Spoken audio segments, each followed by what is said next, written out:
your president, the people's president, the president who knows what these men and women, what they sacrificed for, and who honors them every single day in the job that he does, President Trump.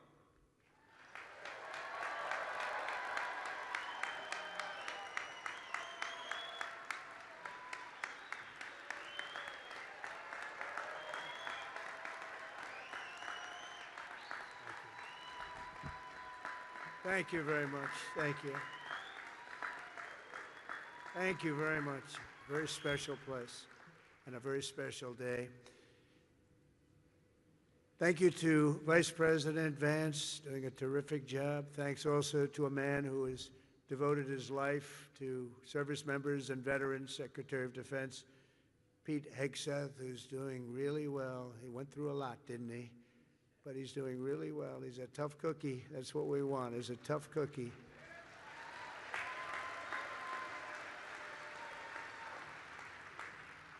And we're grateful to be joined as well by Chairman Kaine, terrific military person, members of the Cabinet, members of Congress, members of the United States Armed Forces, veterans, and many other distinguished guests.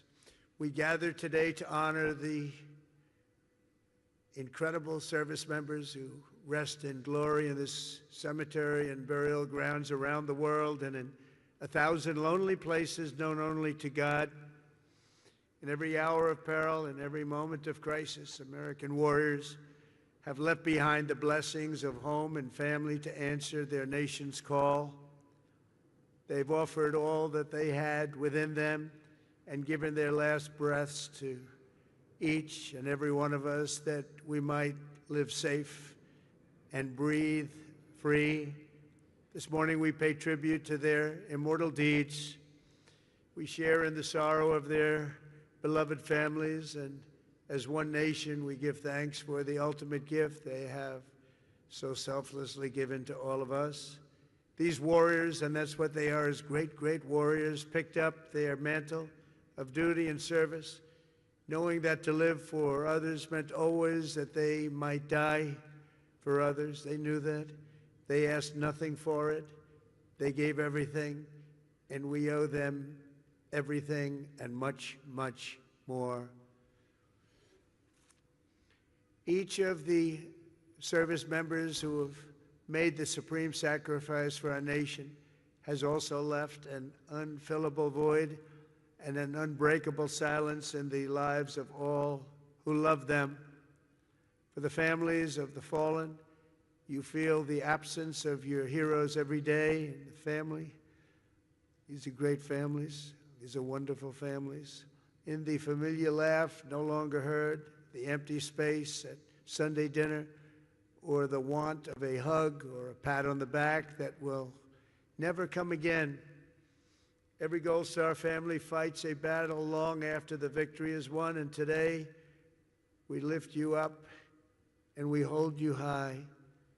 Thank you, thank you, thank you for giving America the brightest light in your lives. It's what you've done.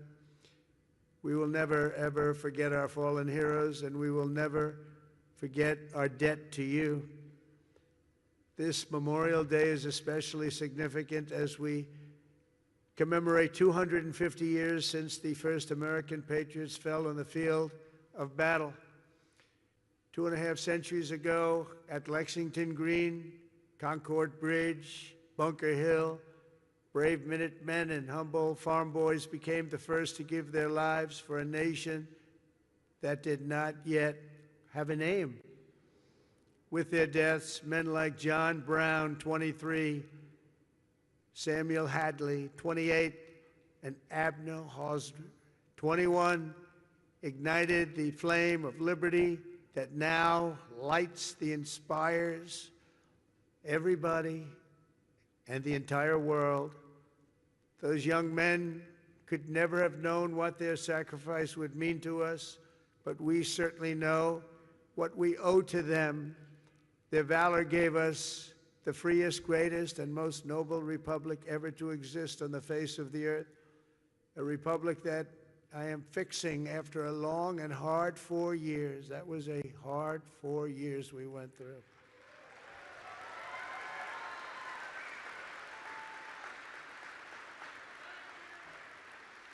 Who would let that happen? People pouring through our borders unchecked.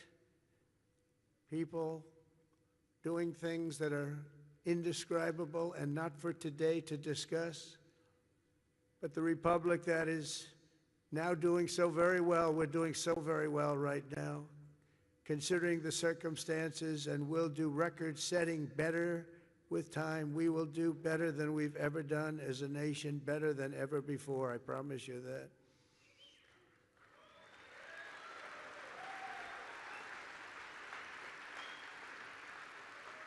In every generation since, at Trenton and Yorktown, at Vicksburg and Shiloh, and in faraway places with names like Chateau, Terrari, Anzio, Iwo Jima, Quezon, Kandahar, really just a few chosen names, and these are names that have become so important on the altar of freedom. They plunged into the crucible of battle, stormed into the fires of hell, charged into the valley of death, and rose into the arms of angels. The sacrifice that they made was not merely for a single battle, a long-ago victory, or a fleeting triumph, decades or centuries past. Their sacrifice was for today, tomorrow, and every morning thereafter. Every child that lives in peace, every home that is filled with joy and love, every day the Republic stands is only possible because of those who did what had to be done when duty called, and the cost was everything to them and to their families. Our debt to them is eternal, and it does not diminish with time. It only grows and grows and grows with each passing year. The greatest monument to their courage is not carved in marble or cast in bronze. It's all around us, an American nation, 325 million strong, which will soon be greater than it has ever been before. It will be. And so today we uphold the memory of our heroes, as people have done since ancient times, by telling their stories and exalting their names. Senior Master Sergeant Elroy Harworth was a young, beautiful man from Earhart, Minnesota, when he enlisted in the Air Force and was sent to Vietnam. 59 years ago this very week, Elroy and his crewmates climbed into the dark skies over Da Nang on a classified mission known as Operation Carolina Moon. Their aim was to blow up a key enemy bridge, and while other crews had tried and failed, they were determined to try and get it done in face of extreme danger, and they knew how bad it was. As their C-130 closed in on its target, and Elroy jockeyed his 5,000 pounds of explosives into position, the aircraft came under unbelievably intense fire. They'd never seen anything like it. Try as they might, they were hit as the plane swung low and they went down deep in enemy territory. Elroy was just 24 years old when he gave his life for America, leaving behind a beautiful young wife who was 7 months pregnant. That meant Elroy would never know the joy of meeting his son Troy or seeing him grow, and he would never have the pride to watch his son follow in his father's footsteps and serve 2 decades in the U.S. Army. Sergeant First Class Troy Harworth is with us today, joined by his wife Sonia and their son John, the grandson Elroy never got to hold.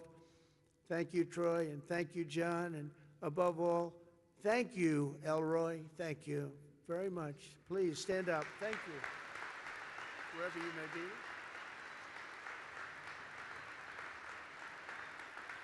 Thank you very much. Great family. Corporal Ryan McGee of Fredericksburg, Virginia, knew from the time he saw the towers fall on 9/11 that he wanted to be an Army Ranger. He was an American guy, all American. He was a tough guy. He was the top of everything. In high school, he was captain of the football team and was voted friendliest and most charming by his peers. Ryan joined the Army soon after graduation, and after 3 tours in Afghanistan, he deployed to Iraq.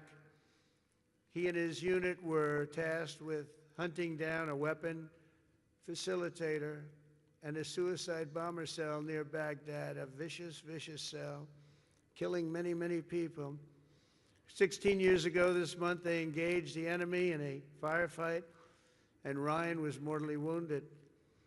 He gave his life at 21 years old, and today he rests until the end of time in the famed Section 60 here at Arlington, where we have buried our honored dead from the War on Terror. We are joined today by Ryan's mom, Sherry. And Sherry, all of America shares in your grief, and more importantly, we share in your pride in your wonderful son. And thank you so much for being here, Sherry. Please, Sherry.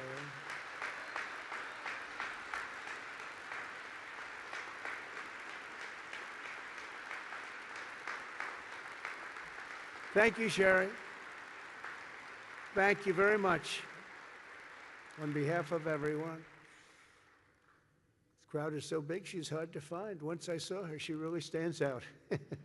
Thank you, Sherry, very much.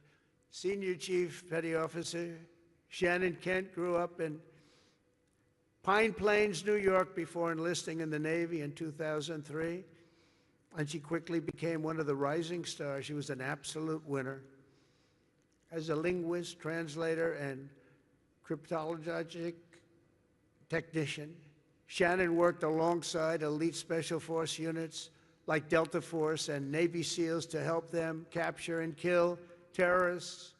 She was among the first women ever to do it, and she did it better than anyone.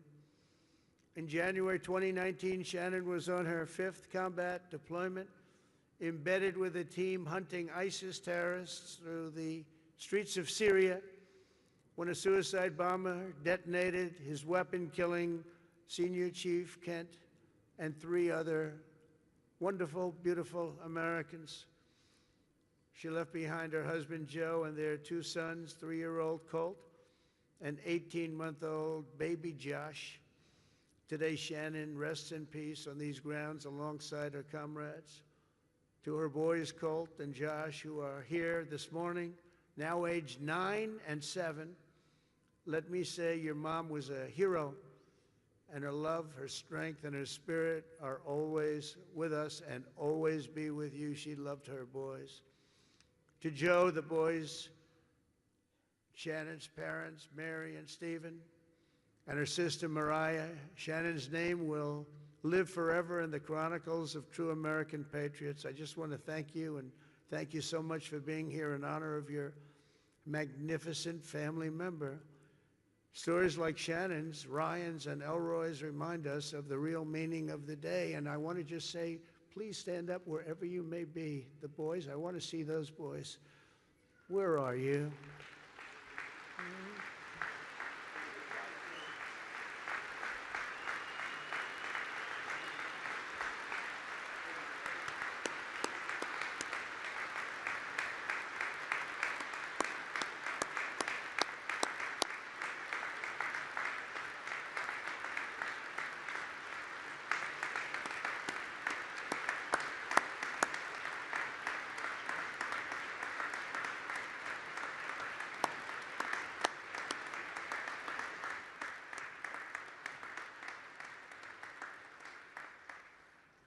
Yeah, good-looking guys. Thank you very much for being here. All of you, thank you so much. We should never forget, even for a moment, that freedom is a gift of the highest cost, and peace is won at the most precious price. These extraordinary American heroes and their immense and ultimate sacrifices, they offer only the faintest glimpse at the infinite grace we have received from all who laid down their lives for America. Over the past 250 years, we're going to have a big, big celebration, as you know, 250 years. In some ways, I'm glad I missed that second term where it was, because I wouldn't be your president for that most important of all. In addition, we have the World Cup and we have the Olympics. Can you imagine? I missed that 4 years, and now look what I have. I have everything. Amazing the way things work out.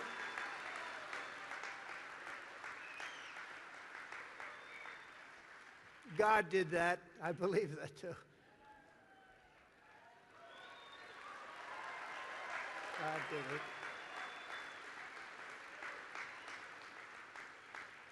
You know, I got the World Cup and I got the Olympics. The 250 years was not mine. I'd like to take credit for it. But I got the Olympics, I got the World Cup when I was president.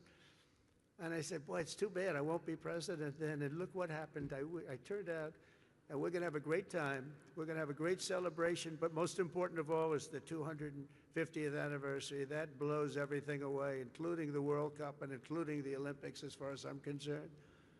In any corner of this cemetery, at any resting place for our war dead, anywhere on earth, you'll find untold stories of equal heroism and heartbreak, unmatched patriotism and devotion, and acts of selflessness and courage so enormous they defy comprehension. Most people can't even imagine it. Great poets have written that it's love which moves the sun and the stars, but here on the sacred soil, right where we are, we're reminded that it's love which moves the course of history and moves it always toward freedom, always. From Bunker Hill to Bastogne to Cantigny to Coral Sea, from Gettysburg to Guadalcanal and Concord to Kabul, America's best and America's bravest have fought, bled, and died so that we could pick up the torch of liberty, raise it high, high, high, and carry it onward to places they could never have dreamed of before. Today we honor their memory. We remember their gallantry. We just revere, in the highest sense, we just revere their incredible legacy. We salute them in their eternal and everlasting glory, and we continue our relentless pursuit of America's destiny as we make our nation stronger, prouder, freer, and greater than ever before. May God bless our fallen heroes. May God bless our Gold Star families. And may God bless the United States of America. Thank you very much, everybody. Great honor. Thank you.